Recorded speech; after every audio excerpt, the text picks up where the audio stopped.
Eh, Terima kasih Mas Farid selaku host untuk panel 328. Ini panelnya banyak sekali ya. Jadi ini conference yang diorganize secara daring dengan panel yang cukup banyak. Jadi apresiasi yang luar biasa untuk ini ya, untuk chair ada Mbak Ira, lalu conference komite Mas Farid dan kawan-kawan ya. Dan karena ini adalah juga conference pertama ya, the first annual conference, apa judulnya saya kok agak lupa. First annual Kartini Conference on Indonesian Feminism. Jadi kalau saya sekilas lihat sih semangatnya adalah ini ya, combining scholarship and activism gitu ya. Ini penggagasnya soalnya akademisi dan scholar dan aktivis at the same time. Jadi ini adalah akhirnya meng-create ruang ini, dan ini menarik sekali. Dan panel 328 ini menurut saya sangat menarik dan memiliki relevansi yang kuat ketika soal kekerasan berbasis gender dan lebih spesifik lagi kekerasan seksual yang difasilitasi oleh teknologi itu begitu marak ya. Dan saya kira beberapa waktu lalu tentang kasus yang termnya masih term lama ya, revenge porn, yang kemudian pelakunya juga pada akhirnya divonis dengan ditambah larangan untuk aktif di internet, itu saya kira juga progres yang penting ya di Indonesia. Selain pencapaian penting undang-undang TPKS yang sudah diundangkan beberapa waktu yang lalu. Dan kita punya panelis yang saya kira tema-temanya sangat menarik ya. Kalau saya lihat dari abstraknya, misalnya Mbak Raisa Rahima dan Mas Dery Sulisti Adiputra ya, dan yang mengangkat tema dari intensi ke ekstensi, rumusan preskriptif untuk sexual consent. Ini juga hal yang saya menarik sekali karena isu consent itu menjadi isu yang diperdebatkan ya. Jadi ada upaya-upaya pembelokan tentang consent itu adalah bagian dari upaya untuk legalisasi hubungan seksual secara bebas ya. Ini saya kira ini diskusi-diskusi yang menarik ya dalam konteks temanya Mbak Raisa dan Mas Dery ini, dan dari Universitas Gadjah Mada. Lalu juga saya kira tema yang kedua juga sangat relate ya dengan tema yang pertama, terkait dengan salah satu indikasi rape culture yang kuat, yakni victim blaming, yang juga biasanya cara berpikirnya seperti yang tadi, yang nanti akan dibahas oleh Mbak Raisa tentang soal tacit consent ya. Orang berpikir, kalau yang sering kali kita dengarkan misalnya polisi itu kalau ini terjadinya di mana, misalnya di kamar kosnya cowoknya misalnya, oh berarti itu konsensual dong. Atau misalnya hubungan pelaku dengan korban apa pacar, oh iya konsensual kalau gitu. Logika-logika seperti itu sering kali dipakai, dan itu juga menjadi basis untuk misalnya penghakiman pada korban. Jadi ini tema yang kedua yang nanti akan dipaparkan oleh Mbak Eliana Windy Pastika, Aprilia Berlian, dan Rizky Irawan dari IAIN Kudus. Ini tampaknya panelnya IAIN Kudus ini. Jadi ada beberapa pembicara dari Kudus ini ya. Oke, jadi nanti kita dapat jenang Kudus dari panel ini. Oke, lalu tema yang ketiga juga saya kira ini menarik juga ini. Ini kalau dulu di Rifka itu kalau ada case ya, case KDRT, kalau pelakunya laki-laki itu biasanya proses hukumnya akan lambat. Tapi begitu pelakunya perempuan itu proses hukumnya cepat sekali gitu. Saya kira ini ada kaitan-kaitan dengan soal misoginis ya, membenci perempuan. Ini saya kira tema tentang bingkai female offender dalam berita kriminal di situs berita daring Indonesia ini akan memberikan wawasan kita tentang soal bagaimana cara pandang media terkait dengan ketika perempuan itu terlibat di dalam tindak kriminal atau kejahatan yang lain. Dan nanti di sesi yang terakhir ini terkait dengan soal Gen Z yang memang mereka adalah digital native, dan ini soal resiko ancaman tentang kekerasan berbasis digital. Nanti Mbak Sunarni Esos, MIKOM, dan Primi Rohimi dari Program Studi Komunikasi Penyiaran Islam Institut Agama Islam Negeri Kudus juga ya. Jadi nanti akan membahas itu. Oke, tanpa berpanjang kata saya akan beri kesempatan ya pertama pada Mbak Raisa Rahima atau Mbak Dery Sulistiadi Putra ya dari Universitas Gadjah Mada. Oke, salah persilakan Mbak Rahima. Mbak Raisa, sorry. Baik, saya izin share screen. Oke, Mas Dery, ya, silakan.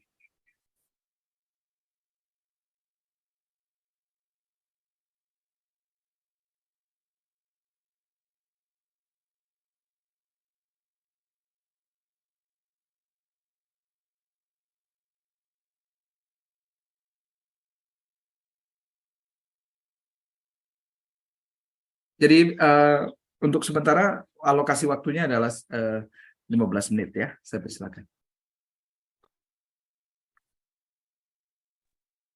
Baik, apakah suara saya terdengar, Pak? Cukup jelas, silakan. Oke. Pak Raisa.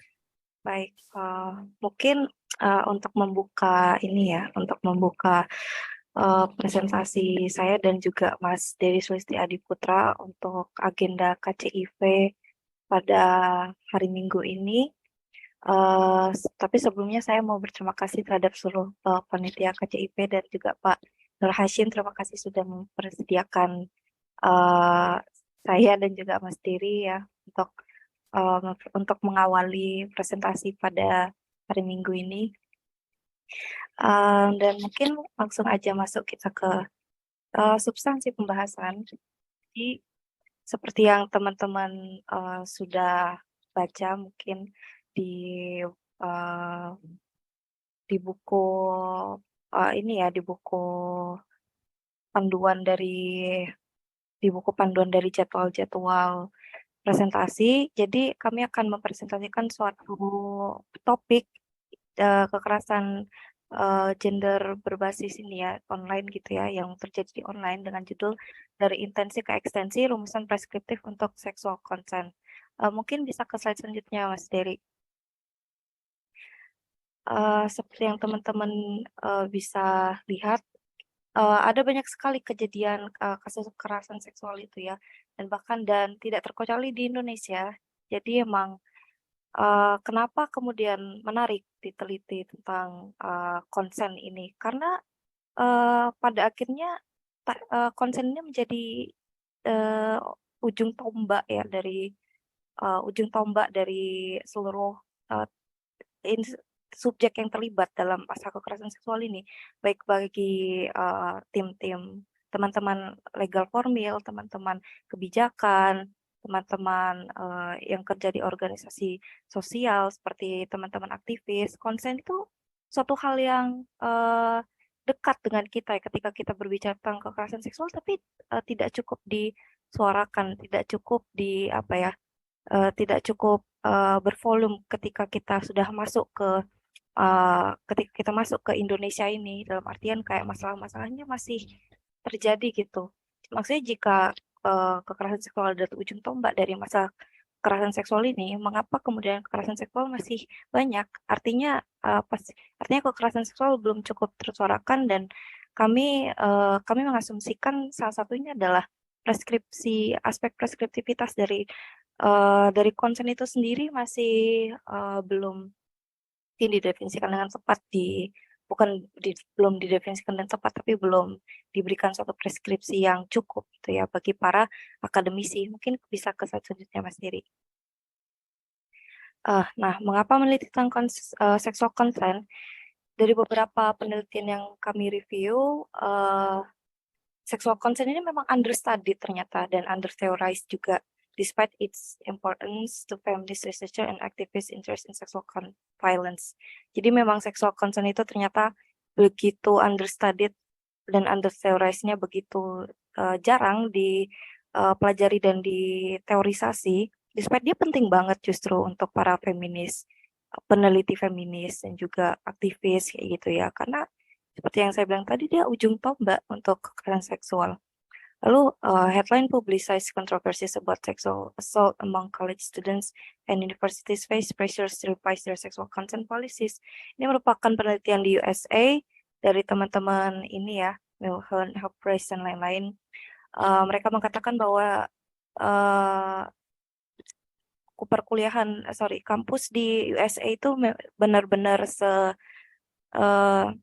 sefrekuen itu kasus sexual assault-nya, to the point that mereka butuh untuk memperbarui kebijakan-kebijakan mereka tentang sexual consent yang benar-benar jarang banget di overlook oleh teman-teman yang bekerja di policy making di kampus mereka.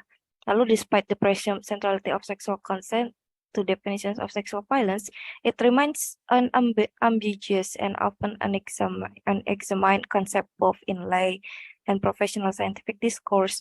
Jadi emang sexual consent apalagi di Indonesia begitu ambigunya, begitu gak ada itu yang namanya konsen, mungkin seperti yang dijelaskan oleh Mas Nur Hashim tadi.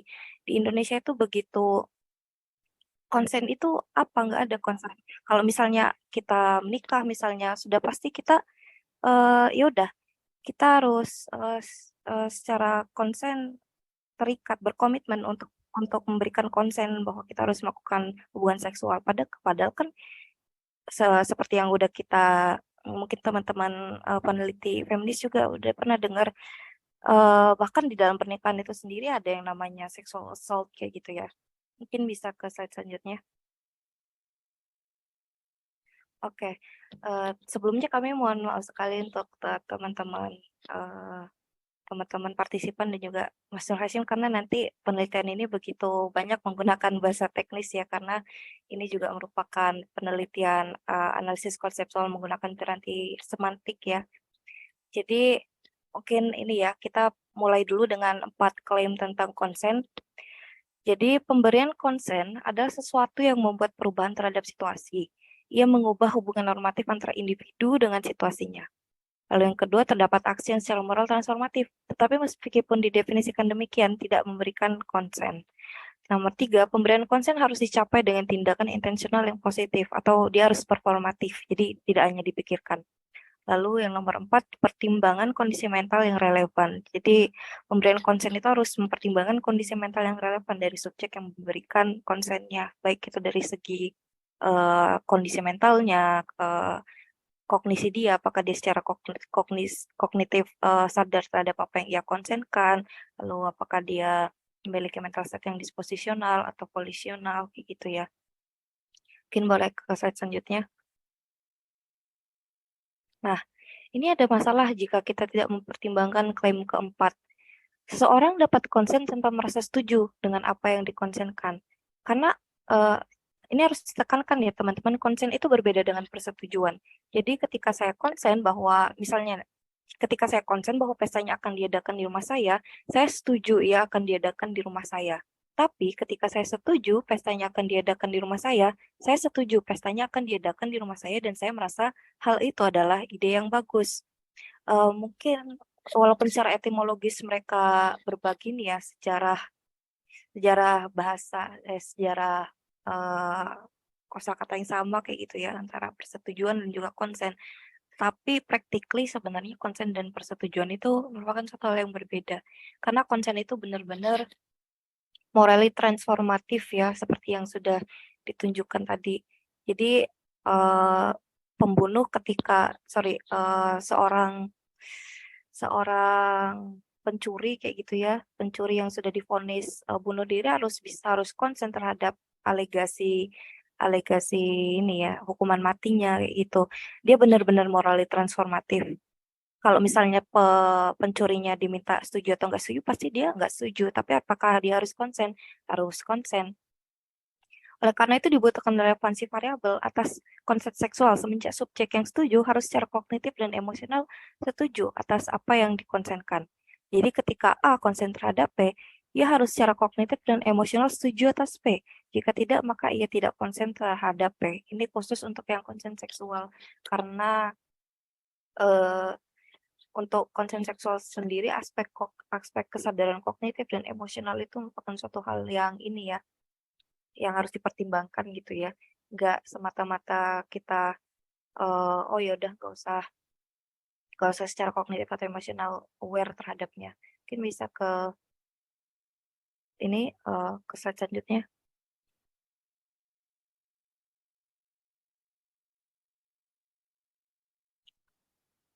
Oh, ini belum. Ya, ke slide selanjutnya. Kayaknya belum ini deh. Oh, sudah, oke. Nah, jadi semenjak konsen adalah kondisi sufisien untuk melakukan tindakan seksual, banyak kondisi necessary yang dianggap merupakan konsen sekaligus persetujuan untuk melakukan tindakan seksual. Jadi misalnya, ayo mampir ke kosku, lalu jawab baik. Apakah baik merupakan kondisi necessary untuk melakukan tindakan seksual? Tentu tidak, tapi secara sufisien iya. Tapi bagi konsen jenis konsen tacit, kondisi tersebut necessary, sehingga sering digunakan dan berakhirkan pelecehan seksual. Dibutuhkan analisis konseptual atas konsen jenis tacit, karena ia hanya memenuhi klaim 1-3, tapi tidak 1-4. Jadi, kan konsen itu ada kondisi sufisien ya untuk melakukan tindakan seksual ya, bukan necessary saja, karena seperti yang kita tahu, seseorang harus selain konsen juga harus konsen dan setuju kayak gitu ya, let's say. Tapi pada akhirnya banyak kondisi necessary yang dianggap merupakan konsen sekaligus persetujuan untuk melakukan tindakan seksual. Jadi setujunya itu bisa diterjemahkan dengan suatu respons lain. Contohnya baik ini. Ini responder B ini nggak bilang apa-apa kalau dia setuju. Ayo mampir ke kosku itu berimplikasi misalnya mohon maaf ayo bersetubuh begitu. Nah, apa yang kemudian menarik adalah bagi konsen jenis tacit hal ini justru sah-sah aja. Karena kenapa? Karena konsen jenis tacit ini merupakan konsen implisit yang dia itu bermain di ranah by the rules of the game kayak gitu. Mungkin bisa ke slide selanjutnya. Mbak Raisa, 2 menit lagi ya. Oh iya.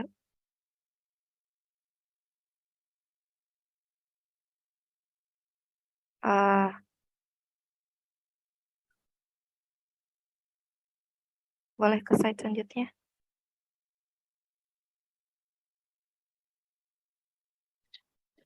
Belum keluar nih.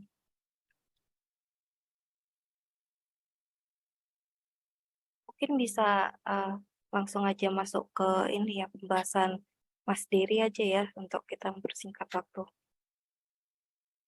Ya, oke. Makasih Mbak Raisa. Jadi persoalan dari konsen itu tadi kan bahwa sejauh dia itu disepakati, artinya ada semacam presuposisi ya bahwa jika dia mengatakan X maka dia sepakat bahwa Y gitu. Nah, ini dalam khasanah kajian semantis kita tahu bahwa ada persoalan tindak tutur dan persoalan maksim dan implikatur. Nah, tindak tutur itu artinya menyatakan sesuatu sama dengan melakukan sesuatu ya, do things with words gitu. Misalnya ketika mengatakan A mengatakan baik pada B, itu tuturan. Sedangkan ada maksim. Jadi ada maksim. Maksim itu apa? Maksim itu adalah soal bagaimana makna setiap tuturan terikat oleh parameter atau maksim. Pelanggaran atas parameter mengimplikasikan terbentuknya makna yang berbeda. Nah, jadi karena tadi maksimnya adalah kamar kos adalah ranah privat, sedangkan A mengatakan baik pada B ketika diajak oleh B ya untuk masuk ke kamar kosnya. Sedang kondisi bahwa A masuk ke kamar kos B, nih premis ketiga, adalah pelanggaran maksim, pelanggaran P2, maka kesimpulannya adalah A sepakat berhubungan seksual dengan B. Nah, itu implikatur. Jadi ada pembelokan makna di situ. Nah, problem semantisnya adalah bahwa ini ada pemilahan antara rujukan dan makna, antara intensi dan ekstensi. Ini yang kami maksud. Intensi itu apa? Intensi itu misalnya ketika matahari dan bintang senja ya. Bintang senja dan bintang fajar itu dua hal yang secara intensi berbeda. Artinya gampangnya konotasinya berbeda tapi denotasinya sama, itu Venus gitu. Jadi bintang senja, bintang fajar itu sama-sama Venus, tapi dia konten rasanya itu berbeda. Nah, ada hubungan murni arbitrer antara petanda dan penanda ini secara semantis antara kata bintang senja, bintang fajar dan Venus itu sendiri. Jadi ada petanda-penanda itu arbitrernya mana suka. Siapa sih yang menentukan hubungan antara dua hal, dua tanda antara behavior dan maknanya dan seterusnya, itu sifatnya murni konvensional. Nah, analoginya sama dengan kunci dan lubang kunci. Setiap pintu akan terbuka sejauh kunci sesuai dengan lubang kunci. Jika kita turunkan, logiknya adalah suatu tuturan dapat mengimplikasikan makna tertentu sejauh situasi tuturnya sesuai dengan keadaan formal dari tuturan. Jadi P1 tadi tuturannya mengimplikasikan K jika P3 secara formal sesuai dengan P1. Nah, apabila konsepsi ini diterima bahwa konsen itu murni konvensional, apabila konsepsi ini diterima, maka penarikan K dari P1 adalah penarikan yang sah.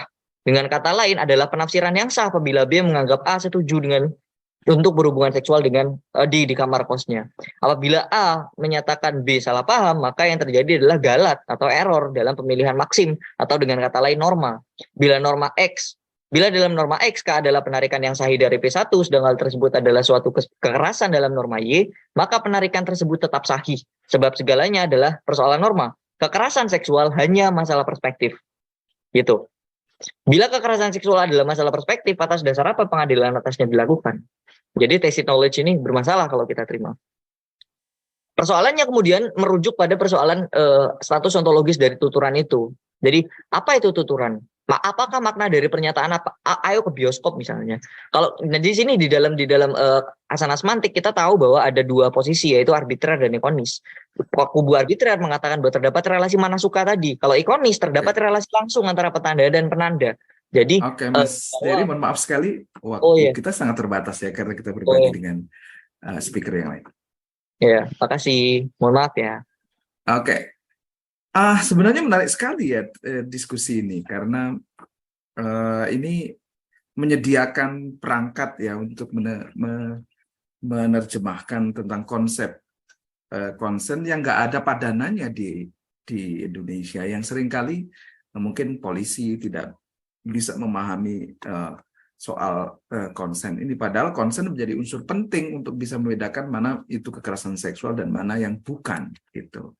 Jadi ini tantangan sekali. Nah, ini tantangan buat Mbak Raisa dan Mas Dery ini, bagaimana istilah-istilah semantik yang agak akademis dan rumit tadi itu bisa dipakai ya bagi misalnya polisi yang sedang membuat BAP. Nah, ini concern bukan, ini persoalannya ya. Jadi saya kira ini nanti akan kita beri ruang untuk bisa berdiskusi lebih lanjut.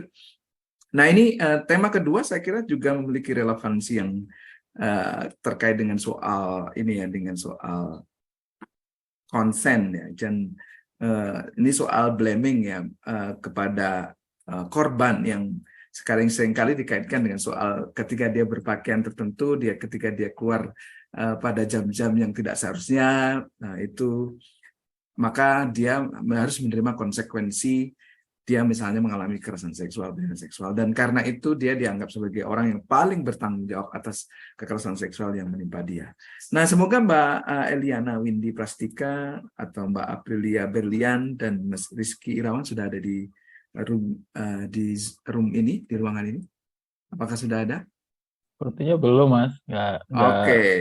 Kalau belum, ini sebenarnya menarik temanya. Kita akan melompat ke nanti semoga kalau memang ada pembicara yang tidak hadir, maka nanti Mbak Reza dan Mbak Dery Mas Dery kita punya ruang untuk berdiskusi lebih dalam tentang soal konsen.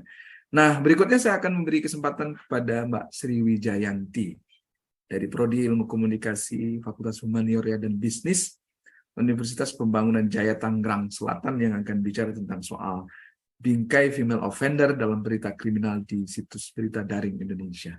Apakah Mbak Sri Wijayanti sudah di room ini? Belum juga. Oke.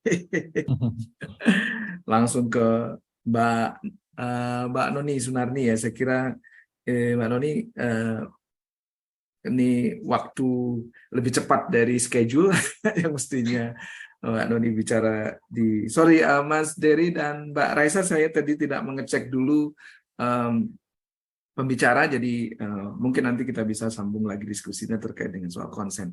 Oke, sekarang saya beri kesempatan pada Mbak Sunardi untuk memaparkan papernya tentang generasi Z dan kekerasan digital, kekerasan berbasis gender pada mahasiswa KPI yang Kudus. Sudah ini ya? Ya, sudah terlihat, ya? Mbak. Ya, sudah terlihat, Mbak. Saya persilakan. Agak Oke. fleksibel. 15, tapi kalau nanti ini saya akan ada extra time. Oke, silakan. Iya. Oke, baik. Terima kasih Mas Boim dan Mas Farid ya sebagai host. Terima kasih atas kesempatannya sudah menghadirkan kami di forum yang luar biasa ini. Ini hari terakhir tapi tetap semangat begitu ya. Saya hari ini bersama dengan Bu dosen yang lain, Bu Primi Rohimi, ingin memaparkan hasil penelitian ya, keresahan kami di dapur sendiri begitu ya, karena ini yang kami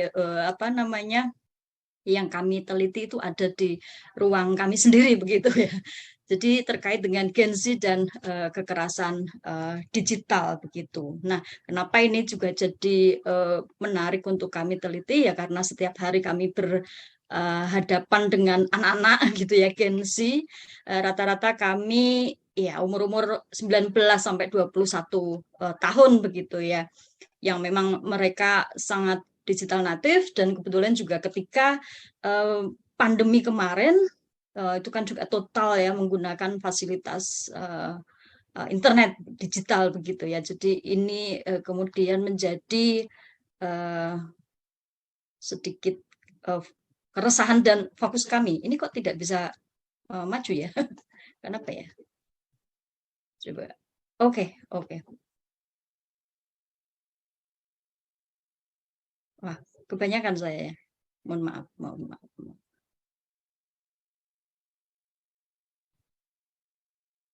Oke. Melayu meneh Mas. Sorry Mas. Oke, jadi ini ternyata kurang canggih ya secara digital saya. Oke.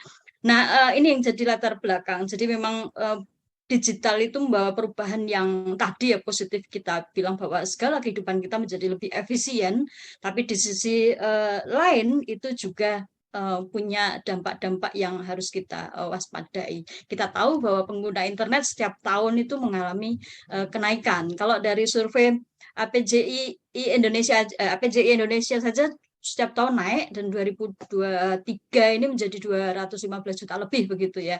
Artinya dari survei ini menunjukkan kenaikan pesat, dan dilihat dari survei juga ini bahwa Gen Z ini memang menempati posisi teratas begitu ya. Dari jenis pekerjaan, artinya pekerjaan itu ya pelajar atau mahasiswa, menempati penetrasi tertinggi 98 ya, hampir 100% begitu ya, mereka menggunakan fasilitas teknologi digital ini. Artinya ketika mereka menggunakan fasilitas ini, maka akses informasinya menjadi sangat tidak terbatas gitu ya. Mereka masing-masing setiap individu bisa memproduksi sendiri, bisa mengakses sendiri, bisa menyebarkan semua informasi sendiri menggunakan platform digital. Nah, ini tentu sangat menguntungkan. Di sisi lain, dampak negatifnya juga muncul. Kita lihat saja di banyak pemberitaan di media begitu ya, kejahatan-kejahatan digital itu sangat memprihatinkan. Kita tahu ada riset juga bahwa Indonesia masuk dalam peringkat kedua begitu ya di dunia untuk kasus kejahatan digital. Nah, salah satu ketika kita bicara kejahatan digital adalah kekerasan berbasis gender online gitu. Nah, angka kasus ini di Indonesia pun juga naik terus, bahkan sempat dikatakan bahwa Indonesia mengalami darurat kekerasan seksual begitu ya. Ini pernah disampaikan. Naik di tahun 2022 itu kasusnya naik 1.721, ada data dari Komnas Perempuan ini dari Catahu. Ada kenaikan sekitar 83%. Bahkan Plan Internasional juga mengatakan bahwa 60% perempuan di 22 negara itu juga punya pengalaman begitu ya menghadapi kekerasan berbasis gender online ini. Dan paling umum yang digunakan sarananya adalah media sosial. Jadi memang media sosial menjadi alat begitu ya, tempat yang paling strategis untuk menjalankan aksi dari pihak individu maupun kelompok atau orang-orang tertentu yang memang punya tujuan-tujuan untuk melakukan kejahatan atau ya merugikan pihak lain begitu ya. Ketika kita menjelaskan kekerasan berbasis gender online itu kalau di kampus kami ya anak-anak pasti wah ini sesuatu yang baru gitu, masih melihatnya seperti itu. Nah, ada banyak jenis kekerasan berbasis gender online. Ada yang dirangkum jadi misalnya 8 begitu ya, ada sampai 11 gitu. Ada sexting, ada stalking, ada harassment. Nah, jadi ini nanti akan kita lihat bagaimana generasi Gen Z, apalagi mahasiswa di IAIN Kudus, khususnya di KPI ini melihat atau mengenal atau mengidentifikasi jenis KBGO ini. Nah, tingginya kasus-kasus kekerasan berbasis gender online ini membuat pemerintah sebenarnya ya, dan banyak lembaga independen, kemudian teman-teman di NGO, pegiat literasi itu juga menyuarakan urgensi tentang literasi digital begitu ya. Kita tahu misalnya Mavindo, Japelidi, Tular Nalar begitu itu sangat masif sekali. Pemerintah juga 3 tahun terakhir ini punya program literasi digital. Makanya kemudian di penelitian ini kami fokus menggunakan alatnya Kemenkominfo begitu ya, terkait dengan kompetensi literasi digital. Ada 4 pilar yang kemudian harus dipenuhi untuk kita belajar meliterasi diri agar lebih punya kecerdasan atau creative thinking ya, dan kecerdasan secara digital gitu ya ketika kita beraktivitas di dunia digital. Ada digital skill, digital culture, digital ethic, dan digital safety begitu. Nah, subjek penelitiannya sudah saya sampaikan tadi bahwa mahasiswa Prodi Komunikasi Penyiaran Islam di IAIN Kudus khususnya di angkatan 2018 sampai 2021 dengan menggunakan mixed method. Kami diawali menggunakan penelitian secara kuantitatif, jadi menyebarkan survei, dan mereka tuh melihat judulnya sudah ketakutan gitu ya. Jadi seperti sesuatu yang ini harus ditutupi gitu, nggak boleh diceritakan. Ini nanti juga menarik untuk jadi bahan diskusi. Kemudian secara kualitatif kami juga melakukan wawancara terhadap subjek penelitian dan melakukan FGD. Begitu. Tujuannya tentu saja kami ingin mengetahui sejauh mana sih sebenarnya kompetensi literasi digital anak-anak di KPI gitu ya, IAIN Kudus merepresentasikan sebagai Gen Z, dan literasi digital KBGO, kemudian juga bentuk dan praktik KBGO-nya seperti apa, dan pengalaman serta kesadaran pada KBGO ini gitu. Jadi temuan penelitiannya adalah di awal bahwa pengetahuan literasi digital itu dominan baru mereka dapatkan itu dari bangku perkuliahan. Nah, ini kan sebenarnya telah jauh gitu ya. Dengan megang gadget dari kecil gitu ya, dari remaja, mungkin dari SMP mereka sudah pegang gadget gitu, tapi mendapatkan pengetahuan literasi digital itu baru masuk di bangku perkuliahan dengan aktivitas rata-rata 6-8 jam per hari aktivitas mereka di dunia digital, meskipun ada yang sampai 10 jam gitu ya gitu. Nah, dari 4 pilar itu kemudian coba kami analisis secara penguasaan pengoperasional perangkat keras dan piranti lunaknya di digital, kecakapan digitalnya. Ini mereka mengetahui piranti lunak, misalnya ingin mengakses, ingin punya jenis misalnya WhatsApp gitu ya. Jadi langsung download aja. Kadang lihat tutorial di YouTube atau tanya teman. Atau hanya mungkin mereka melihat bahwa ini ada aplikasi yang hype gitu ya. TikTok, wah langsung download gitu ya. Belajarnya nanti gitu. Skill ada trik yang baru itu download. Karena apa? Hype gitu. Nah, belajarnya nanti tanya teman caranya gimana sih, atau lihat tutorial di YouTube, atau bahkan ya langsung coba-coba learning by doing tanpa menyadari misalnya ketika trade gitu ya, nggak melihat dulu trade itu apa, kemudian apa yang perlu diwaspadai, term and condition-nya itu tidak mereka lakukan gitu. Kemudian secara kebiasaan digital culture ini melihat bahwa aktivitas mereka memproduksi, mengakses dan menyebarkan informasi di dunia digital, di media digital ini sebagian besar mengisi waktu luang gitu ya. Gabut ini ya, gengsi itu. Dan dokumentasi, aktualisasi diri serta anak-anak sekarang banyak yang juga memulai bisnis online begitu ya di marketplace gitu atau di Instagram. Mereka banyak melakukan untuk kebiasaan hanya bisnis begitu. Dan ketika menerima informasi itu cenderung tidak dibaca secara lengkap gitu. Kalaupun dibaca sekilas saja judulnya share gitu, menarik share gitu. Rata-rata itu yang mereka lakukan. Kemudian secara digital etik, cara berinteraksi, bagaimana etika atau paham nggak dengan peraturan yang berlaku begitu ya. Ketika ditanya UU ITE tidak begitu paham gitu. Ya tahu UU ITE tapi secara gambaran jelas detailnya, deskripsinya seperti apa mereka tidak paham. Meskipun mereka mengakui bahwa ya kalau mau berinteraksi kita tahu lah etikanya, nggak boleh ini, nggak boleh itu gitu. Tapi itu secara hanya gambaran umumnya saja. Secara digital safety ternyata 67% kata sandi mereka itu diketahui orang lain. Padahal kita tahu bahwa kata sandi itu privat untuk diri sendiri gitu ya. Nah ini juga mungkin berdampak dengan akun-akun mereka yang pernah dihack, ada 30%. Kemudian mereka 70% lebih juga tidak mengatur privasi akun platform digital. Padahal ini sudah disediakan kalau di aplikasi sudah ada aturan untuk privasi keamanan itu tidak dilakukan. Kemudian juga tidak punya kesadaran untuk memperbarui kata sandi secara reguler. Karena sekarang pun ketika ada kata sandi diperbarui aja suka kena hack gitu. Jadi ini kurang diwaspadai oleh responden begitu ya. Nah, pada kejahatan digital itu juga beragam jenis, tapi mereka mengakui bahwa karena banyak bisnis ya, bisnisnya sering misalnya di marketplace itu sering ditipu begitu gitu. Jadi ini yang kurang aware dan kebanyakan di media sosial. Cara mengatur, ini menarik, pembobolan itu terjadi, hack itu terjadi gitu kadang ya. Ketika mereka itu ini pengalaman, mereka pernah meminjamkan handphone kepada teman begitu ya, kepada orang lain. Nah ini kemungkinan hacknya itu lebih besar atau diretas begitu. Nah, kaitannya dengan literasi digital KBGO, ini tentu saja literasi digital ini akan mempengaruhi pengetahuan dan pemahaman responden terhadap KBGO. Bagaimana mengidentifikasi perilaku, motif, kemudian mengidentifikasi apakah dia mengalami sebagai korban atau bahkan sebagai pelaku gitu ya.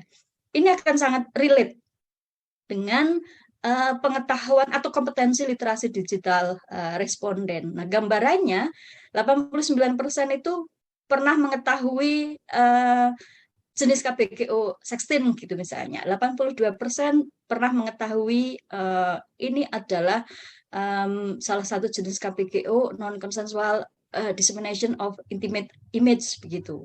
Atau 69% tahu ini cyber harassment gitu.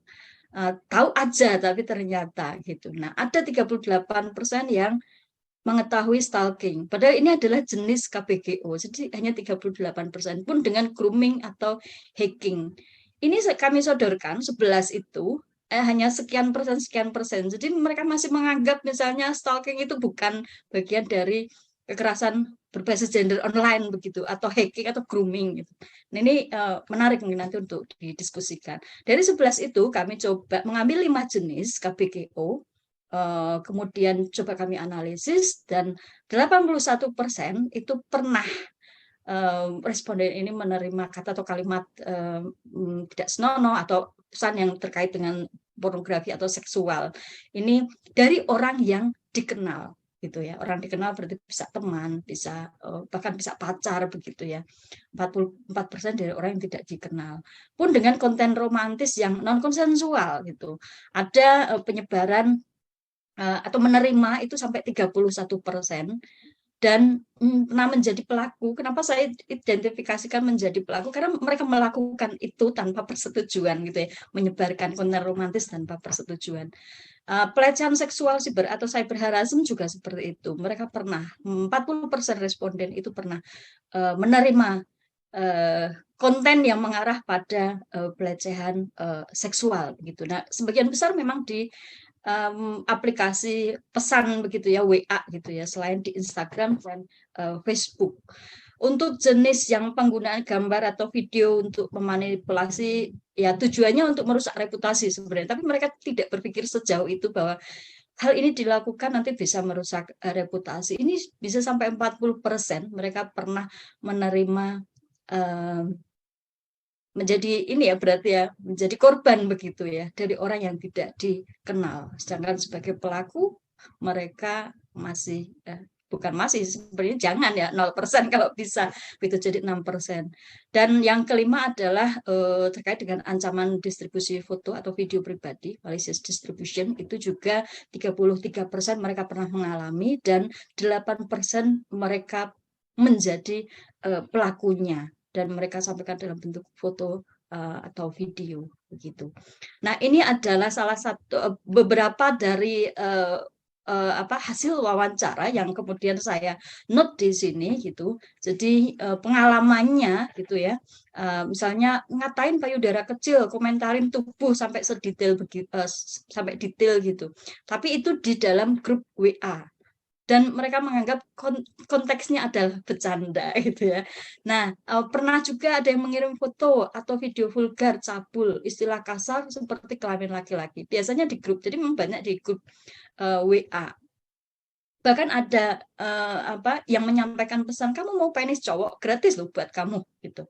Ada yang mengirim gambar gitu. Nah, itu diawali dengan step by step, merayu awal kenalan gitu, tapi ujung-ujungnya adalah kata-kata itu yang keluar begitu ya. Kemudian ya rata-rata diawali dengan hal-hal yang biasa standar, prolog, perkenalan gitu, tapi ujung-ujungnya pasti melakukan upaya-upaya kekerasan berbasis gender online begitu. Nah, bagaimana kemudian respon informan menanggapi hal ini? Kalau untuk yang tidak dikenal, misalnya kebetulan ada WA yang tiba-tiba ini nomornya nggak dikenal muncul gitu, rata-rata mereka diamkan saja. Tapi kalau muncul lagi merasa resah dalam hatinya gitu, nggak enak gitu, mereka baru blok begitu. Tapi kalau untuk yang kenal di grup gitu, mereka responnya ya tidak menyadari, bahkan dianggap sebagai lelucon atau candaan, menganggap bahwa yang target misalnya di grup WA disampaikan, kamu gini, ketika ngambek diem aja, kok kamu gitu sih gitu. Justru dianggap moodnya jelek gitu.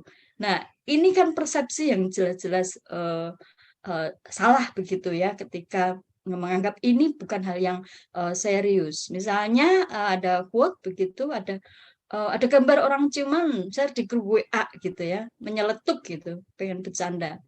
Ngambek ya tadi, moodnya jelek gitu ya. Kemudian ada ya hal-hal yang vulgar begitu lewat misalnya emoticon atau stiker gitu. Mereka hanya menganggapinya sebagai candaan saja, konteksnya selalu bercanda. Ini paling guyonan aja, jadi hanya ditertawakan begitu, dan sampai menganggap itu bukan hal kejahatan gitu, karena ya bercanda aja tadi gitu. Nah, kemudian konten berbau porno dilihatin kontennya itu, komentarnya hanya hiburan aja. Jadi mereka ya tadi responnya hanya tertawa, pakai emoticon tertawa begitu, sampai kalau di grup biasanya yang kemudian merasa tidak nyaman, mereka hanya diam, tidak berani untuk speak up di grup pertemanan itu gitu. Nah, ini yang terjadi. Maka kemudian jadi poin penting bagi kami, mungkin ini juga kami anggap sebagai simpulan begitu ya, nanti jadi bahan diskusi, bahwa media sosial WhatsApp itu jadi dominan menjadi sarana penyebaran konten KPGO. Mulai dari orang yang tidak dikenal sampai teman di grup, komunitas, bahkan mantan pacar gitu ya. Nah, pesannya bisa dilakukan tadi melalui emoticon, stiker, foto, video, teks. Nah, yang ketiga adalah bahwa Gen Z tidak menyadari bahwa mereka mengalami KPGO dan justru menaturalisasi dalam konteks tadi bercandaan, ini bukan hal yang serius, lucu-lucuan gitu ya. Mereka menjadi pada akhirnya ya mereka menjadi pelaku yang melakukan hal yang serupa begitu. Karena tadi ada naturalisasi itu tadi. Jadi pada akhirnya penting untuk melakukan literasi KBKU sejak dini tidak hanya dalam ruang lingkup akademik, tapi juga di luar begitu ya. Ada kesadaran Gen Z untuk aktif meliterasi diri. Nah ini tentunya juga butuh lingkungan yang kondusif, dan yang tidak kalah penting adalah memasukkan literasi KBKU ini dalam kurikulum pembelajaran. Mungkin tidak hanya di kampus ya, di universitas, tapi dari SMA, dari SMP gitu. Karena anak-anak sekarang kecil-kecil juga sudah pegang gadget gitu. Itu dari kami. Terima kasih. Mohon masukan dan diskusi yang seru nanti ya. Terima kasih kembali Mas Boim. Silahkan, terima kasih. Terima kasih Mbak Nuni dan Mbak Primi ya. Jadi saya kira paparannya Gen Z itu dibilang digitally native atau native secara digital, tapi literasi digitalnya rendah kira-kira. Ini juga menarik menurut saya itu ya. Jadi kondisi itu yang kemudian membaca data-data tentang beberapa bentuk kekerasan seksual berbasis digital tadi itu yang diilustrasikan oleh Mbak Noni seperti 81% informan itu mengalami sexting, lalu kemudian 31% mengalami penyebaran gambar unkonsensual, lalu kemudian yang mengalami pelecehan seksual, kemudian 40% mengalami morphing, lalu beberapa bentuk kekerasan seksual yang lainnya. Dan ini ternyata diantaranya ya karena literasi digital Gen Z yang tidak seperti label yang diberikan kepada mereka sebagai generasi yang sejak lahir procot itu sudah megang handphone gitu atau digital native. Ternyata mereka nggak aware tentang soal digital etik, dia nggak aware tentang digital safety, tadi juga soal digital culture. Dan tadi juga yang menurut saya menarik adalah betapa culture tentang kekerasan atau rape culture itu berpengaruh bagaimana Gen Z itu berinteraksi di dunia digital ya, tentang normalisasi pada tindakan kekerasan seksual yang difasilitasi oleh teknologi, termasuk tendensi untuk diam itu juga besar sekali karena tadi ada dibilang moodnya lagi jelek atau hidup lu terlalu serius, belum juga lulus sudah serius banget gitu, apalagi nanti udah lulus. Kalau dosen-dosen itu biasanya yang dibilangnya begini, belum juga profesor gini aja sudah serius amat hidupnya gitu kira-kira. Jadi menghadapi bentuk-bentuk resistensi itu juga tidak mudah ya. Jadi pilihan-pilihan freeze itu atau diam itu menjadi pilihan ya ketimbang melawan atau yang lainnya. Oke. Saya lihat dua pembicara yang lain sepertinya juga belum masuk ya. Iya, belum. Belum ya. Saya ingin kembali ke ini sebelum nanti saya berikan ruang kepada teman-teman yang ada di ruangan ini untuk bisa berdiskusi langsung dengan dua speaker kita, 4 ya yang ada di ruangan ini. Saya kembali ke Mbak Raisa dan juga Mas Dery ya, tadi paparannya sudah sampai pada soal bahwa tacit consent itu problematik gitu ya, kalau dilihat dari 4 klaim yang memang juga tidak mudah ya mengajarkan soal consent ini pada masyarakat yang tidak mengenal konsep konsen. Yang dikenal adalah persetujuan, padahal tadi dipaparkan oleh Mbak Raisa dan Mas Dery bahwa nggak ada padanannya di dalam konteks masyarakat kita. Jadi lalu kemudian di dalam paper yang atau setidaknya dari abstrak yang saya baca itu ada tawaran tentang semantik ekstensional ya sebagai tawaran untuk bisa yang tadi untuk bisa memahami tentang soal konsep konsen yang itu kira-kira konsep semantik ekstensional itu bisa digunakan oleh misalnya polisi atau aparat hukum atau pendamping untuk melihat apakah itu misalnya ada memang korban itu dalam situasi yang bisa memberikan apa yang disebut dengan genuine consent atau tidak gitu, sehingga kemudian ini adalah kekerasan seksual. Mungkin saya undang lagi ya Mbak Raisa dan Mas Dery ya untuk bisa mengeksplor lebih lanjut yang saya kira ini bagian penting dari yang diintrodusir oleh Mbak Raisa dan Mas Dery tentang soal konsep semantik ekstensional untuk melihat soal konsen ini. Saya persilakan. Sebelum saya nanti mengundang teman-teman untuk bisa terlibat di dalam proses diskusi. Silakan. Baik, Mas Boym.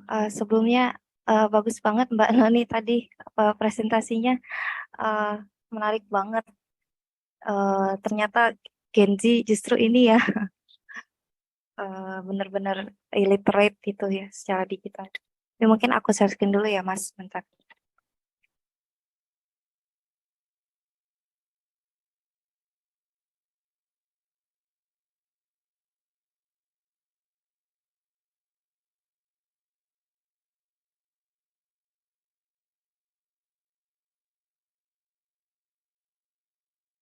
Teman-teman sudah dipersiapkan pertanyaan, komentar, dan pandangannya terkait dengan tema ini ya.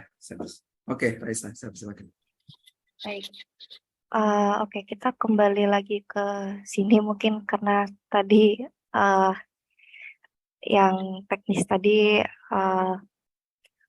kita bisa jelasin secara singkat dulu, tapi emang problem statementnya tadi belum sampai.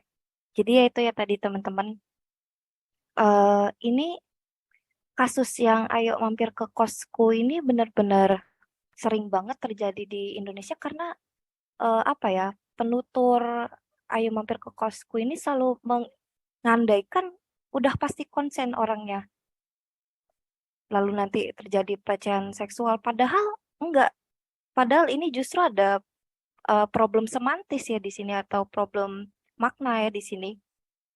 Baik itu belum tentu berarti setuju loh akan melakukan misalnya tindakan seksual gitu ya. Bisa jadi dia hanya setuju untuk ya misalnya pas sampai ke kos cuman bantu bersihin kosnya atau apa kayak gitu ya. Tapi memang untuk konsen jenis tacit ini sah-sah aja. Maka dari itu konsen yang tacit ini begitu bermasalah. Mari kita lihat tacit konsen lebih lanjut ya. Jadi konsen implisit atau tacit konsen adalah konsen yang didapatkan by the rules of the game.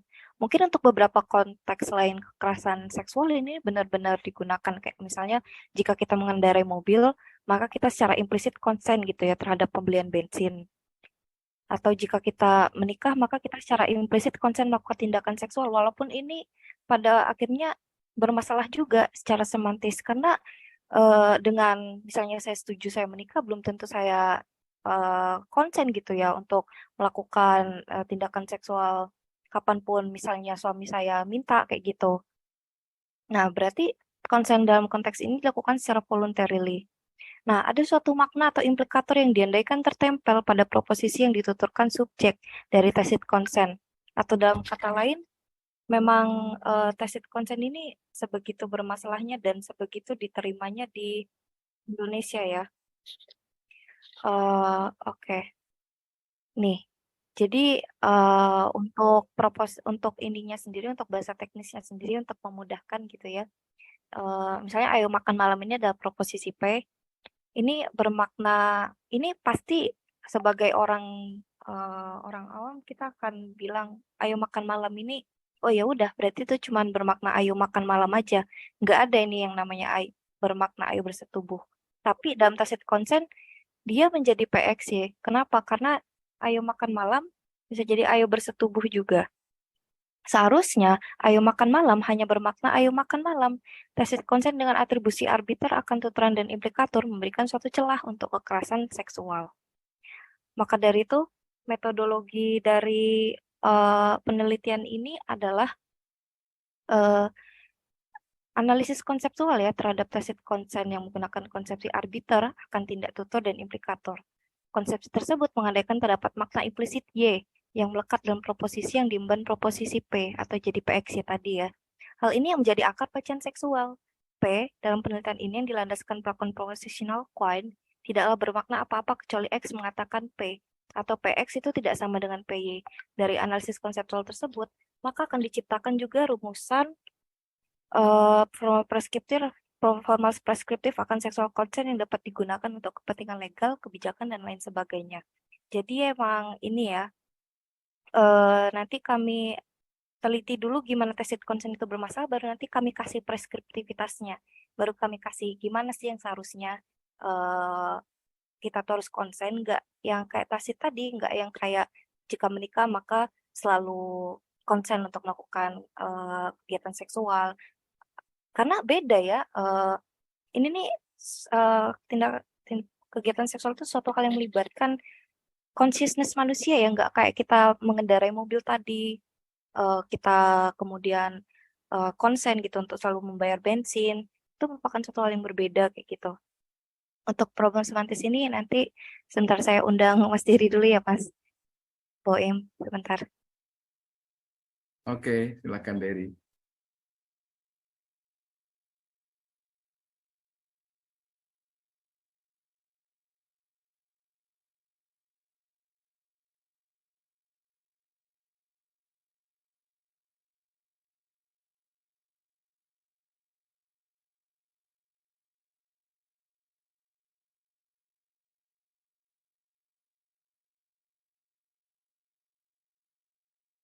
Apakah Mas Dery masih di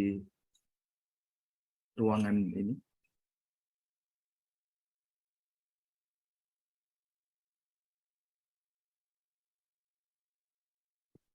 Sepertinya udah nggak ada, Mas Dery. Sepertinya tidak ada, Raisa.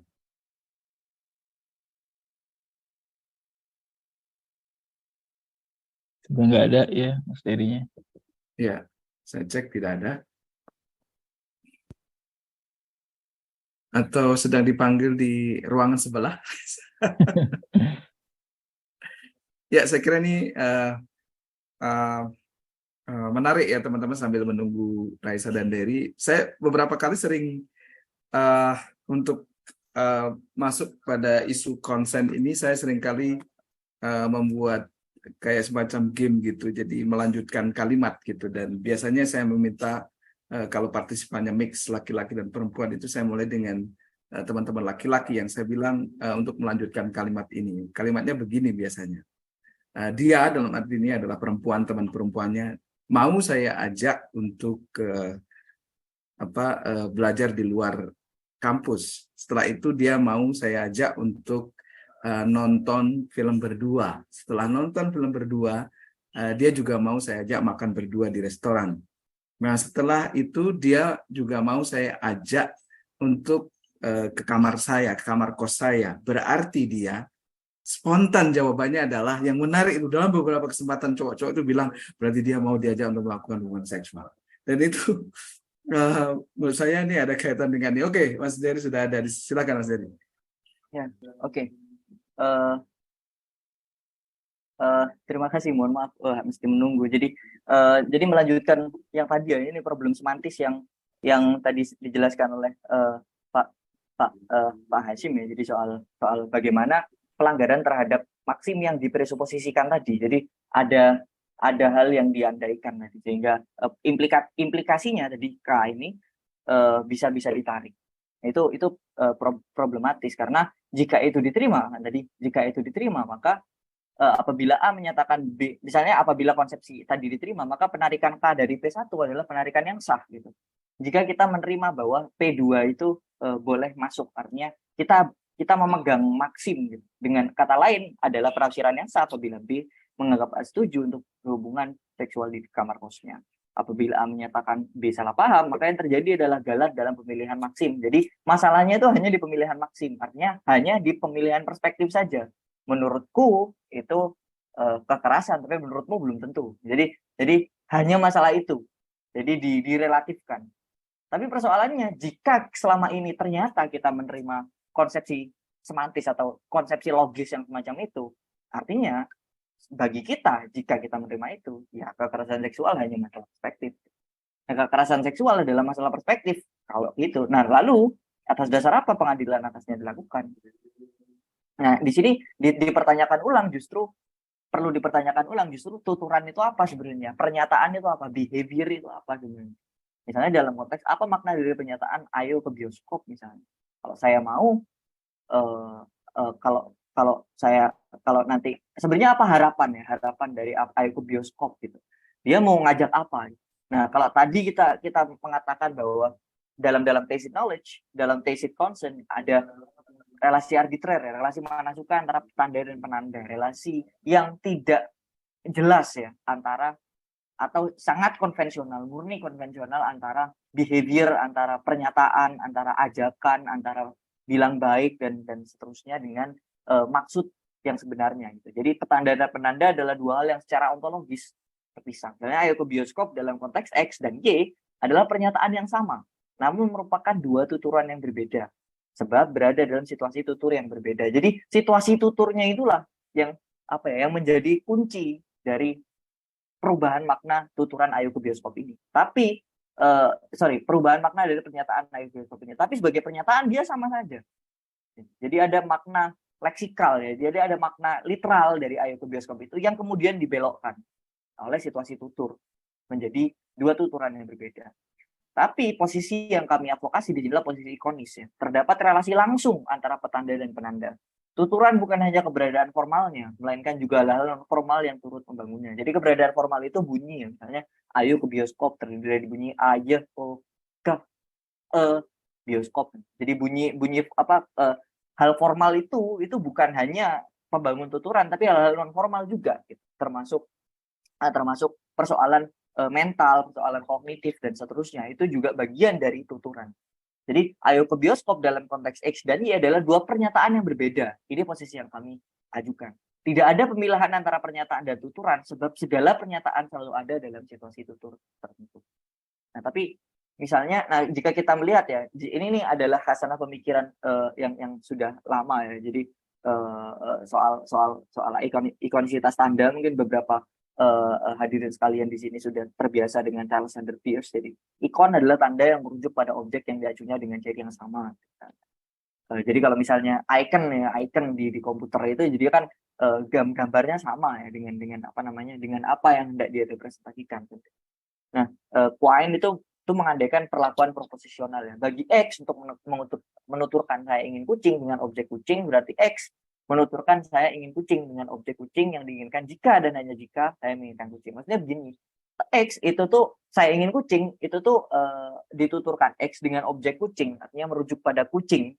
Hal yang benar-benar secara hari ini, katakan bahwa saya itu bilang dalam momen ini mengatakan kucing, berarti X menuturkan saya ingin kucing dengan objek kucing. Jadi saya sungguh-sungguh merujuk kepada kucing di depan saya jika dan hanya jika saya menginginkan kucing. Jika dan hanya jika ada dalam konteks yang tepat. Jadi hanya dalam konteks. Jadi satu pernyataan hanya ada dalam satu konteks. Dan sekalipun tampak berbeda,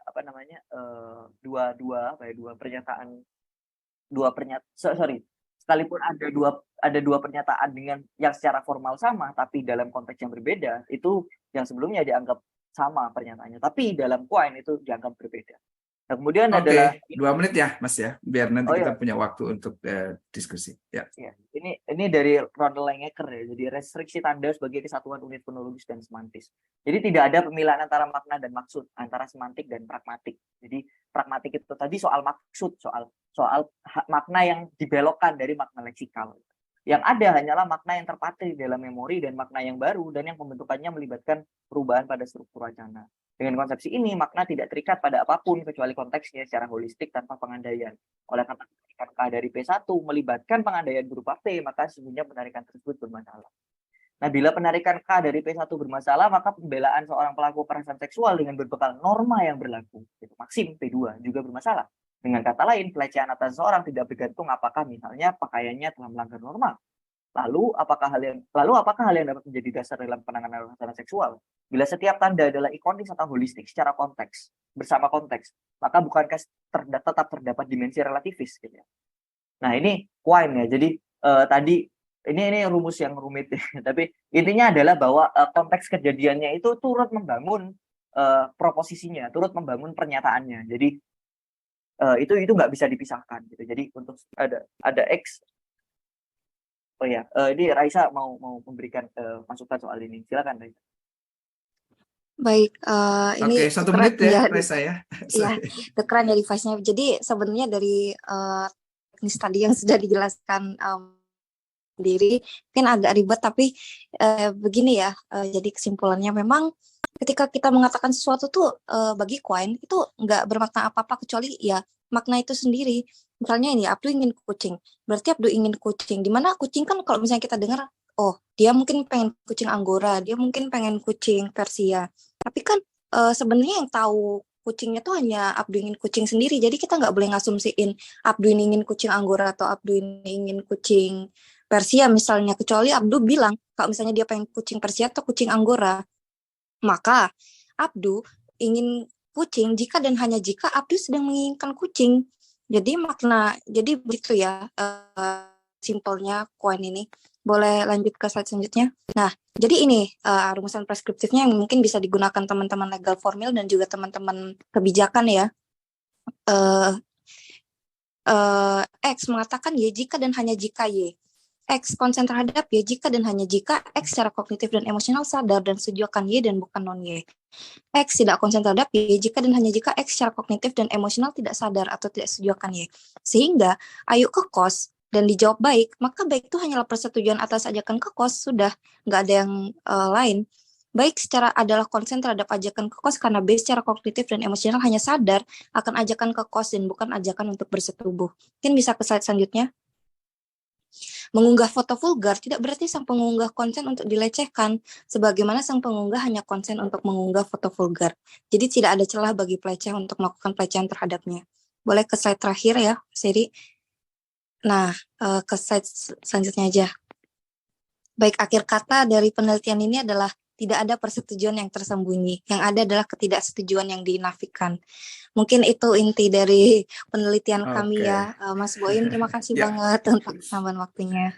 Oke, saya kira Raisa dan Dery ini berkontribusi besar pada ini diskursus konsen yang tadi memang tidak ada padanannya dalam konteks bahasa kita, dan ini memang perlu edukasi yang terus-menerus. Oke, karena sudah ada nanya, apakah sudah tanya jawab atau belum? Ini belum.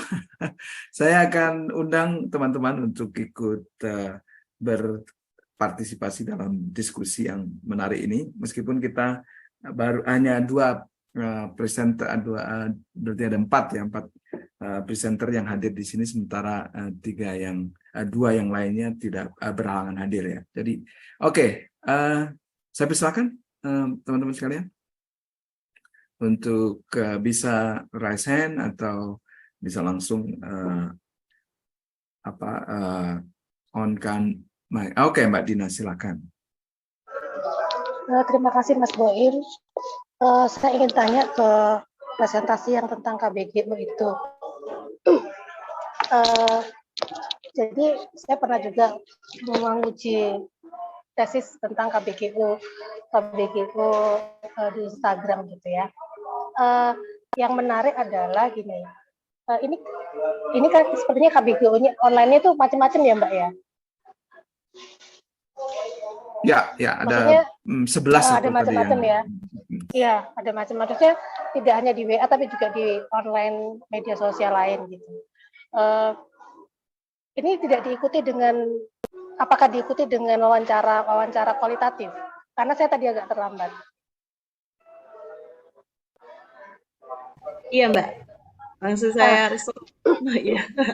Iya, gini, pada orang yang mengenal gitu ya, ada orang yang mengenal, apakah korban apakah penyintas itu menjelaskan alasan-alasan kenapa dia dilecehkan justru oleh orang yang dikenalnya?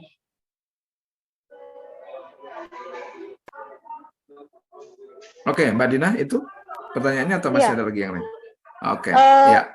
Iya, karena kan ada orang yang tidak dikenal ya. Kalau orang, bukan saya mengatakan wajar kalau orang tidak dikenal itu melecehkan, enggak juga gitu ya. Karena orang yang tidak dikenal itu mungkin tidak tahu, jadi kemudian dia merasa dia berhak untuk melakukan banyak hal gitu ya. Tapi menurut pada orang yang dikenal gitu, orang yang dikenal itu apakah kemudian kenapa itu dilakukan gitu, pelecehan itu harus dilakukan gitu loh, seperti itu. Mbak, dugaanku ya ini, mohon maaf, dugaanku ini kan KBGO pada teman-teman yang heteroseksual ya Mbak ya, cisgender heteroseksual ya. Ya, Ya, oke. Karena KBGO terhadap teman-teman yang non heteroseksual itu dalam riset saya itu agak-agak beda gitu loh. Jadi yang dikenal itu tidak dikenal jauh lebih banyak, yang dikenal itu melecehkan karena keberadaan orientasi seksual mereka yang berbeda atau ekspresi gender yang berbeda gitu. Nah, ini saya belum ngerti. Saya ingin tanya, saya tertarik kenapa kok justru orang yang dikenal itu melakukan pelecehan seksual gitu dibandingkan orang yang tidak dikenal. Itu dengan asumsi tadi ya, bukan berarti orang yang tidak dikenal boleh gitu ya. Tapi kenapa kok yang ini dikenal justru melakukan itu? Ya, terima kasih. Oke, terima kasih Mbak Dina. Sebelum saya persilakan Mbak Primi atau Mbak Noni, adakah dari teman-teman yang ada di ruangan ini ingin menyampaikan pertanyaan, respon, komentar, atau pendapat? Saya persilakan.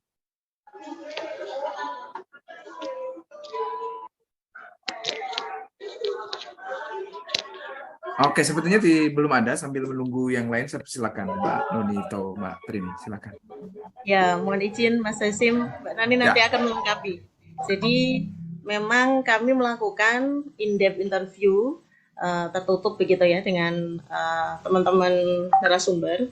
Kemudian lalu seperti tadi sudah disampaikan oleh Mbak Noni, memang alasan dari pertemanan yang kemudian menjadi bentuk KBGO gitu, itu memang intensi pertamanya atau niat pertamanya hanya bercanda begitu, karena banyak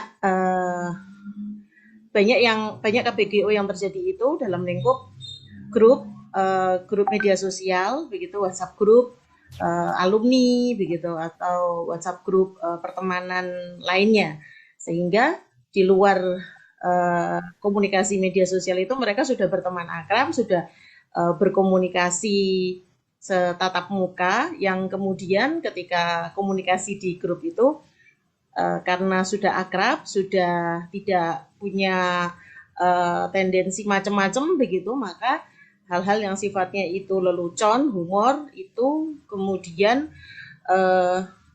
terbuka, apapun gitu ya, itu menjadi objek lelucon atau apapun menjadi penyebab humor, termasuk salah satunya ternyata sebetulnya itu mengarah kepada kekerasan berbasis gender online gitu. Jadi intensinya memang sekedar bukan sekedar ya, bagi mereka itu adalah lelucon. Lalu kemudian ketika kita jelaskan bahwa itu termasuk kekerasan berbasis gender online, mereka kemudian jadi flashback lagi.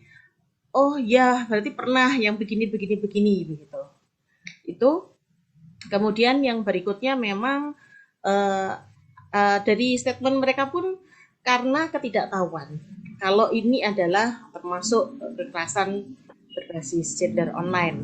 Karena kadang-kadang dalam berkomunikasi itu dari kultur yang berbeda, latar belakang yang berbeda itu, ini masih wajar saja kok begitu. Jadi pewajaran, kalau nyambung dengan yang tadi itu, yang konteksnya bahasa begitu ya, itu masih bahasa-bahasa yang wajar gitu, karena ketidaktahuan mereka juga. Karena memang pengetahuan tentang kekerasan berbasis gender online ini masih sebatas edukasi literasi digital begitu ya, untuk sampai kemudian mengarahkan itu kepada kekerasan itu memang masih belum ada upaya sosialisasi yang masif ya di kalangan Kudus dan sekitarnya begitu. Mungkin Mbak Noni bisa menambahkan, Mas Hasim, terima kasih. Oke, Mbak Primi. Silakan Mbak Nuni. Iya, ya, hanya menegaskan apa yang disampaikan oleh Bu Primi. Memang sebagian besar itu peristiwanya atau pengalaman kekerasan berbasis gender online itu dialami saling mengenal begitu. Ada di grup komunitas, di grup peminatan, di grup pertemanan kelas begitu. Karena balik tadi flashback ke bagaimana literasi digital mereka. Ternyata itu akan berdampak pada literasi digital KBGO. Dengan ketidaktahuan kemudian memunculkan pengalaman-pengalaman itu tidak mereka sadari sebelumnya. Karena apa? Karena mereka memang pengetahuannya masih ini ya, masih rendah gitu. Pada akhirnya peristiwa kekerasan pun kemudian tidak diamini sebagai sebuah kekerasan gitu, tapi diamini sebagai sebuah candaan, lelucon gitu. Bahkan tadi sampai dikata wah moodnya jelek nih, justru malah jadi dibully. Itu kan sesuatu yang kemudian yang miris ya kita ya. Pada akhirnya ketika kita bicara dalam konteks KBGO gitu, konteks literasi digital gitu. Nah, ini yang kemudian mereka di awal pun ketika kami propose untuk jadi responden, kami kirim survei daring via Google Form yang menjelaskan bahwa ketika kita bicara kekerasan seksual, begitu kan konotasi mereka itu ini kaitannya mungkin dengan sosiokultural mereka begitu ya, ada di wilayah Kudus. Memang sebagian besar responden kami itu tinggalnya di Kudus. Ini mungkin berkaitan dengan kultural juga, sosial mereka, bahwa sehari-hari mungkin bicara soal seksual, soal itu tuh sesuatu yang nggak usah dibicarakan gitu loh. Itu tuh kayak tabu gitu. Meskipun mereka kan intelektual begitu ya, ada di forum akademis ya, mahasiswa begitu. Nah, ini muncul, Bu, kenapa toh ada kata-kata ini gitu. Bahkan misalnya saya katakan penis begitu ya.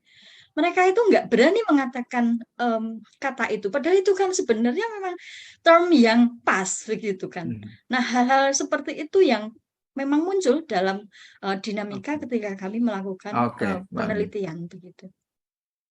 Oke, Mbak Nuni, terima kasih, dan Mbak Primi. Sepertinya Farid raise hand. Saya silakan, Farid. Ya, terima kasih Mas Boim. Pertama, saya ingin mengapresiasi teman-teman yang secara cepat menangkap fenomena kekerasan seksual berbasis online dan juga kekerasan berbasis gender online gitu ya. Karena saya pikir perhatian ini membuat kita semakin terdorong untuk menangkap bahwa ini adalah persoalan yang sangat serius kayak gitu. Bahwa fenomena digital media digital life ini ternyata berpengaruh besar terhadap perilaku kekerasan seksual, perilaku kekerasan berbasis gender ini. Jadi saya pikir penting sekali untuk mengapresiasi teman-teman yang secara khusus memperhatikan fenomena dan tren dan perkembangan baru karena didorong oleh perkembangan digital media seperti ini. Mungkin yang selalu penting dipikirkan adalah hal-hal di luar teknis teknis digital medianya sendiri seperti itu ya. Sebagai orang yang di training di antropologi, saya selalu memperhatikan sesuatu yang lebih luas dari itu, termasuk juga terkait bagaimana digital life ini membentuk ulang cara berpikir kita terkait dengan kekerasan seksual. Tadi seperti Mbak Noni bilang, sebenarnya seperti memunculkan paradok atau kontradiksi gitu ya. Satu sisi kita menjadi orang yang sangat mudah melakukan tadi pelecehan seksual, serangan seksual, dan kemudian di sisi lain sebenarnya kita juga seperti menyederhanakan masalah itu gitu loh. Dengan mudah kita lari bahwa saya cuma bercanda kok kayak gitu. Apalagi kita melihat bahwa serangan-serangan seksual online dikira tidak memberi dampak yang lebih serius daripada kekerasan seksual yang secara langsung misalkan seperti itu. Jadi orang bisa mudah sekali lari menyederhanakan masalah seperti itu. Dan di sisi lain tadi juga perilaku-perilaku yang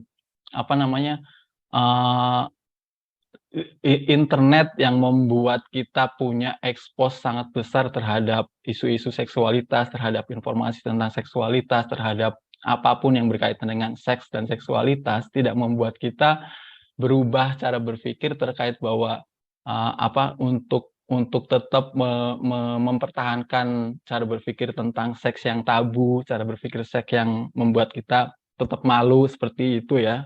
Jadi kompleksitas seperti itu saya pikir juga sangat penting untuk melihat sejauh mana sih sebenarnya digital life ini membentuk cara berpikir kita tentang seks dan seksualitas, dan yang lebih jauh seperti tadi tentang cara kita bersikap dan bertindak terkait dengan kekerasan seksual itu sendiri seperti itu. Jadi mungkin nanti analisanya bahwa kita tahu ada fenomena itu gitu ya, kita tahu ada perilaku yang tadi saya bilang tadi soal simplifikasi satu pihak, tapi orang juga menyederhanakan satu pihak, tapi sisi lain juga orang begitu mudah untuk melakukan tindakan seperti itu gitu loh. Jadi mungkin hal-hal seperti itu yang membuat kita berpikir apa sih yang bisa kita lakukan di luar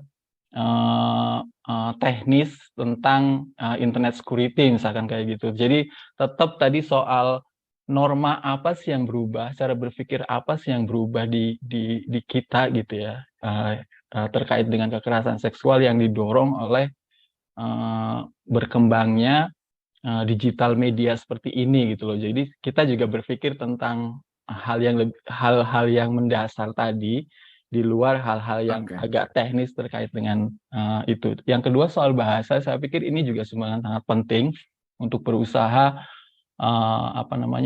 bersikap lebih kritis gitu ya, terutama karena memang sekali lagi pertama bahasa sendiri adalah aspek yang sangat penting dalam kehidupan manusia gitu ya. Yang kedua bahasa semakin penting karena ada digital media seperti itu gitu ya.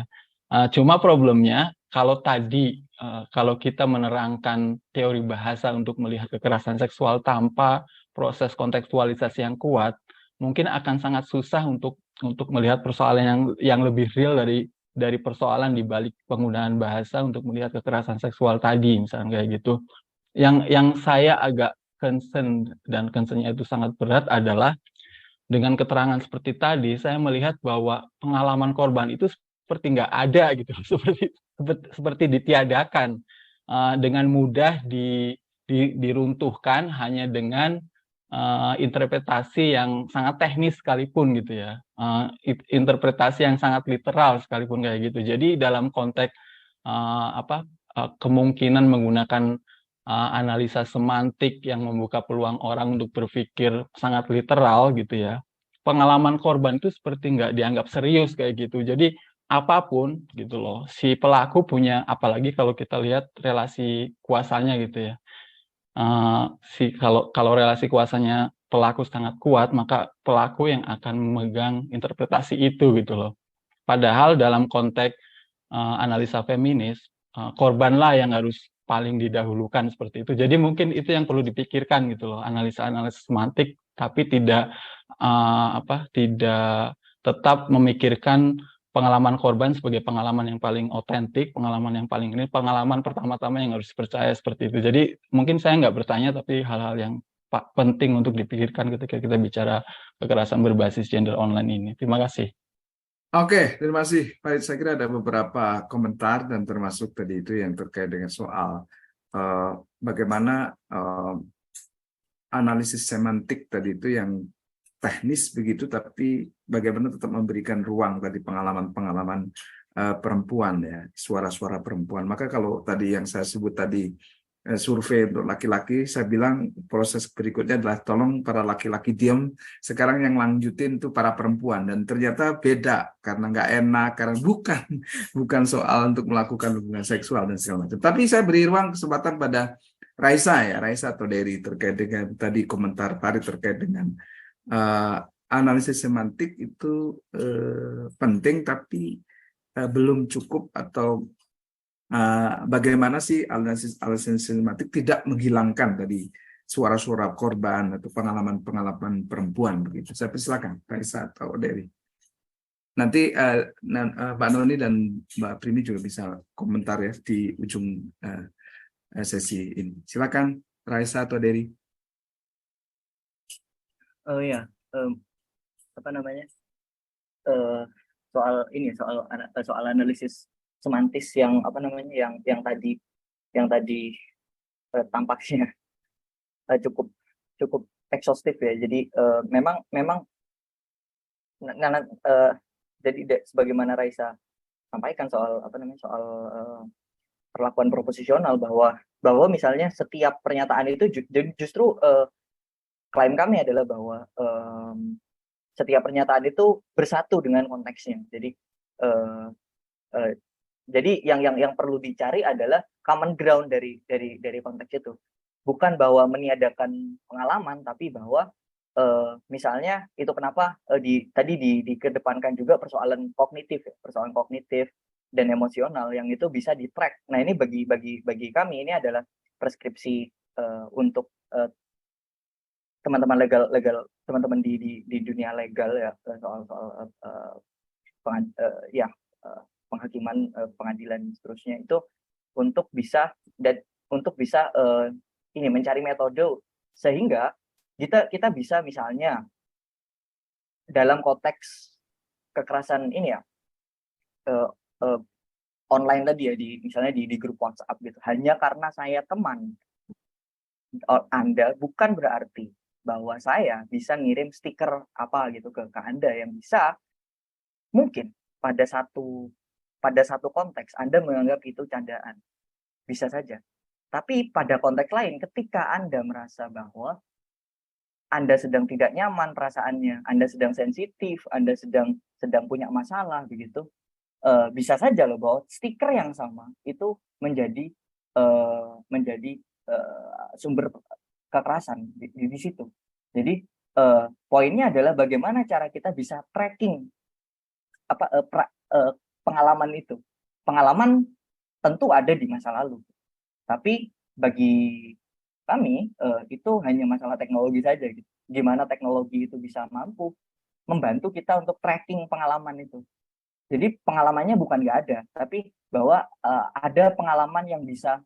Jadi pengalaman itu bisa di-track lagi, entah lewat pengalaman di memori, di syaraf dan seterusnya. Itu hanyalah masalah waktu yang bisa di advance di persoalan teknologi, dan teman-teman di legal ya, itu bisa ini. Jadi ya sepakat dengan Mas Farid bahwa bercanda tidak melegitimasi kekerasan, ya tentu saja gitu. Ya itu. Oke.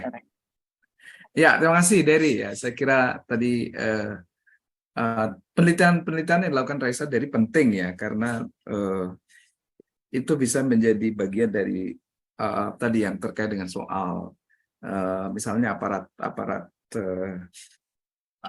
hukum kita misalnya terkait dengan menganalisis apa yang disebut dengan concern atau bukan, itu penting. Tapi hal yang tadi di catatan Farid juga penting untuk tetap memberi ruang tadi, yang kalau dalam perspektif penelitian feminis ya, suara-suara perempuan, suara-suara korban itu tetap ada ruang di dalam penelitian kebahasaan seperti tadi yang teman-teman sampaikan. Oke, Mbak Noni, mungkin tadi hal yang menarik adalah ternyata hanya berpindah saja itu dari dunia offline ke online, tetapi values dan norms-nya itu nggak berubah. Jadi dan itu hal yang penting juga yang perlu tadi yang dalam bahasa Farid itu aspek-aspek yang lebih besar ya. Tapi ternyata hanya medium komunikasinya berubah aja, values dan norms-nya nggak berubah. Jadi normalisasi kekerasan itu tetap terjadi. Oke, ada komentar mungkin di penghujung sesi ini. Menarik sekali tadi yang dipaparkan Mas Farid. Terima kasih Mas, ini juga membuka perspektif kami gitu. Tapi kemudian ketika bicara dengan menggunakan perangkat teknologi, sepertinya kita harus flashback ke belakang lagi Mas gitu. Tadi bicara bahwa ngomongin hal-hal yang seks aja tabu kan gitu ya. Artinya ada persoalan di belakang, jauh ke belakang, padahal yang basic sebenarnya, pendidikan seksualitas. Nah ini kan apakah kemudian misalnya dalam penelitian kami itu mahasiswa KPI, apakah mereka juga punya pengalaman terkait dengan pendidikan seksualitas ini? Kalau kemudian kita melihat kultur mereka, misalnya di wilayah Kudus sendiri ya, gitu ya.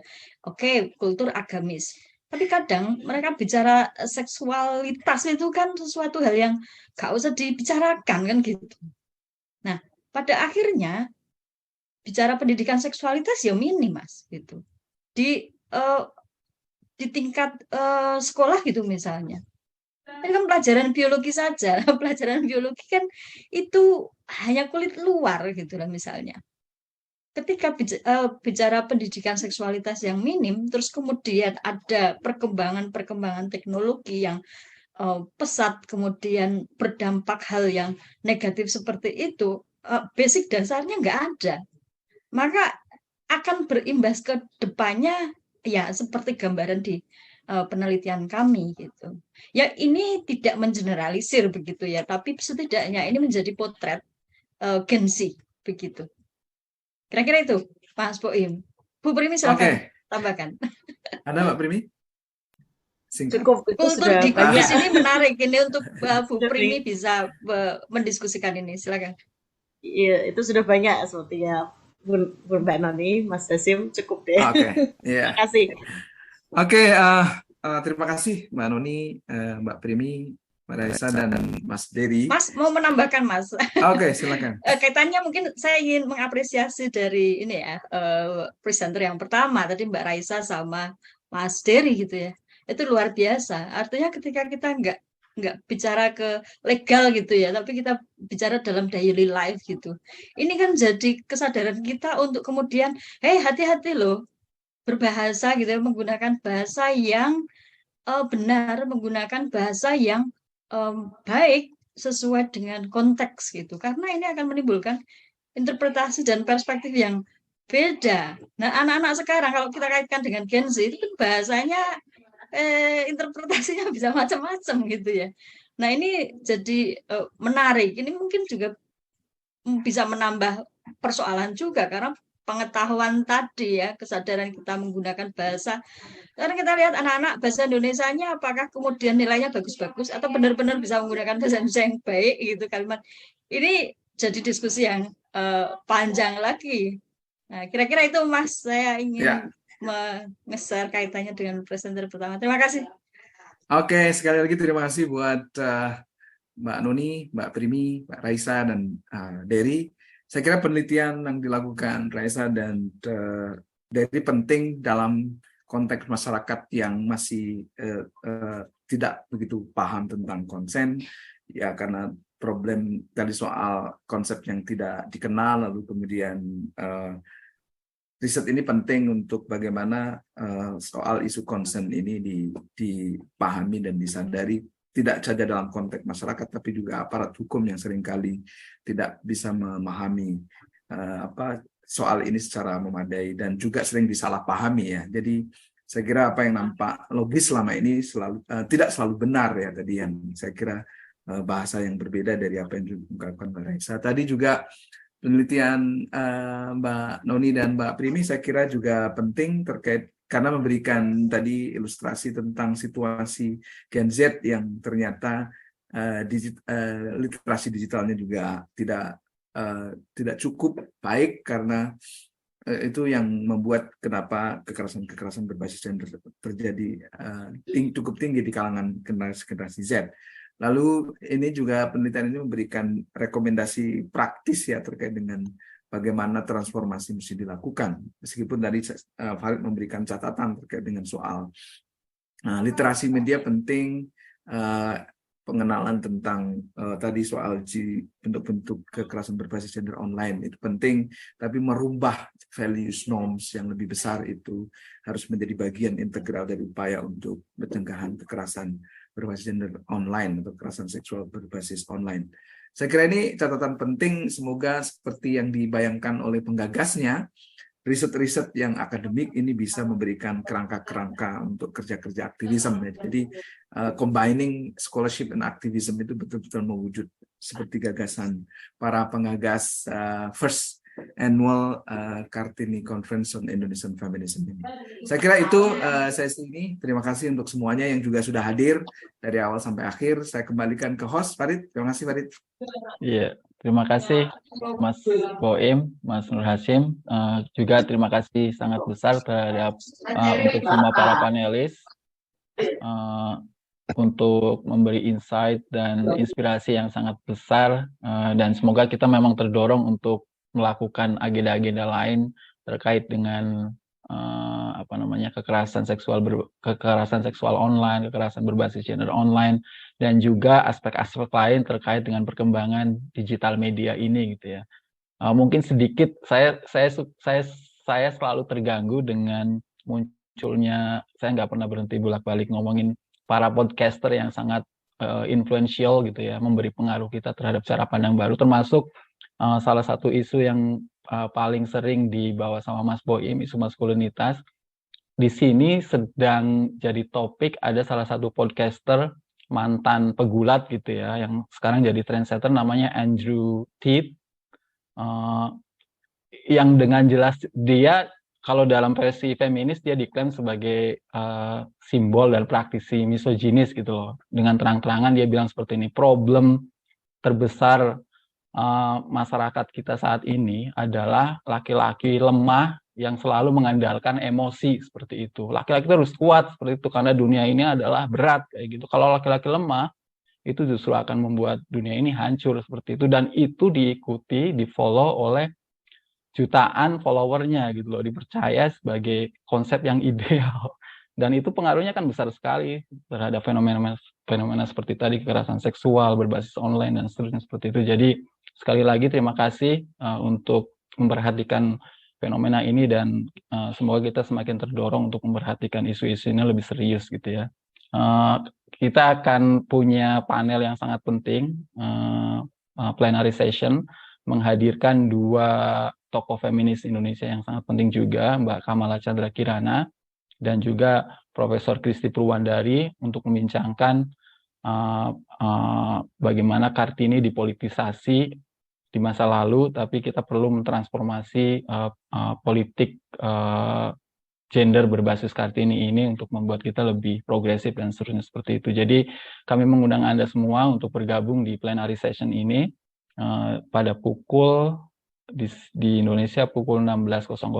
Jadi sebelum saya tutup, mungkin perlu juga untuk foto bersama ya. Silakan yang ingin membuka videonya buat kenang-kenangan. Silakan. Dery sama Raisa dan semuanya, Mbak Hanis. Oke, saya hitung sampai 3, 1, 2, 3. Oke, terima kasih sekali lagi, sampai ketemu di plenary session. Makasih Mas Boim, Mbak Sunarni, Makasih Mas Fari, makasih Mas Fari, makasih semuanya. Makasih semuanya Mas Boim, makasih semua pembicaranya, makasih.